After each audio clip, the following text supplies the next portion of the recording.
শেষ ওভারে খেলা যেতেই হবে, নাটক, সিনেমা, ড্রামা, ওয়েব সিরিজ সবকিছু হতেই হবে এবং তারপরে গিয়ে শ্বাসরুদ্ধকর ম্যাচ বাংলাদেশ জিতবে।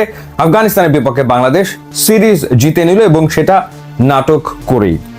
একটা সময় মনে হচ্ছিল বাংলাদেশ খুব সহজে এই ম্যাচটা জিতবে যখন টপ অর্ডার ফেল করলো এবং যখন আসলে জাকের আলী অনিক এবং শামীম পাটোয়ারির ভেতরে 54 রানের একটা পার্টনারশিপ হলো এবং তখন মনে হচ্ছিল যে না, আজকে ক্যাপ্টেন জাকের আলী অনিক একটা ক্যাপ্টেন্স নক খেলবেনই, তিনি আসলে দলকে জিতিয়ে মাঠ ছাড়বেন।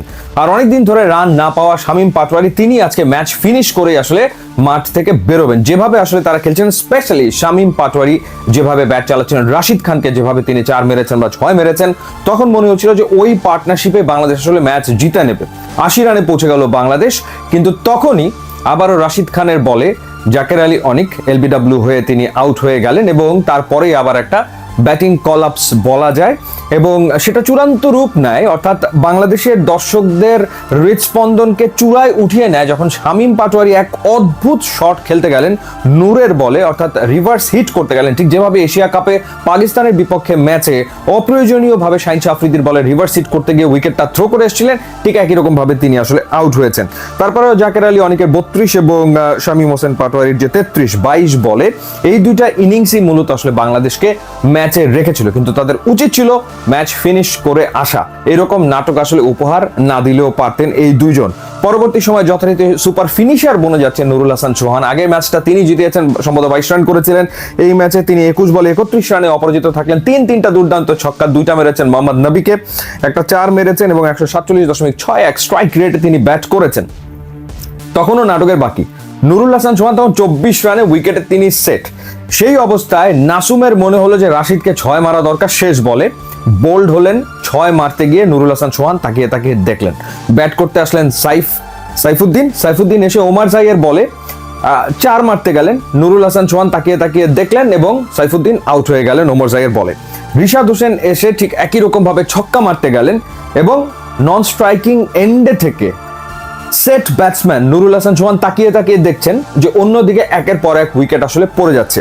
এন্ড থ্যাঙ্কস টু শরীফ 6 বলে 11 রানের একটা ইনিংস তিনি খেলেছেন। তখন নিশ্চয়ই সবার হৃদস্পন্দন অনেক উপরে উঠে গেছে এবং বাংলাদেশ ম্যাচটা জিতেছে 2 উইকেটে এবং শেষ ওভারে গিয়ে।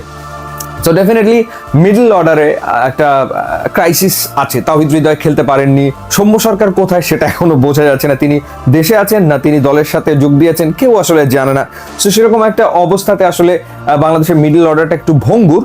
তো সেই ভঙ্গুর মিডল অর্ডার যে এই ম্যাচটা বের করে আনতে পারলো, সেই জন্য তারা ডেফিনেটলি কৃতিত্ব পাবেই, যেখানে টপ অর্ডার ফেল করেছে। আগের দিনের 2 ওপেনার যারা 50 করেছিল তারা এই দিন প্রত্যেকেই 2 রান করে আউট হয়ে গেছেন। তানজিদ তামিমের অদ্ভুত ব্যাপার, সবশেষ 10টা টি20তে তিনি 3টা 50 করেছেন, 3টা তিনি 0-তে আউট হয়েছেন। হয় তিনি 0-1-2 আউট হয়ে যান অথবা তিনি 50 করেন।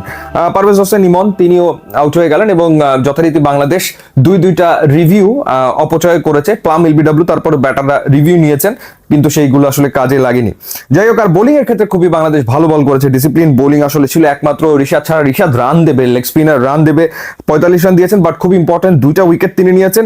নাসুম আহমেদ 4 ওভারে 25 রান দিয়ে 2 উইকেট নিয়েছেন। শরীফুল নিয়েছেন 4 ওভারে 13 রানে 1 উইকেট।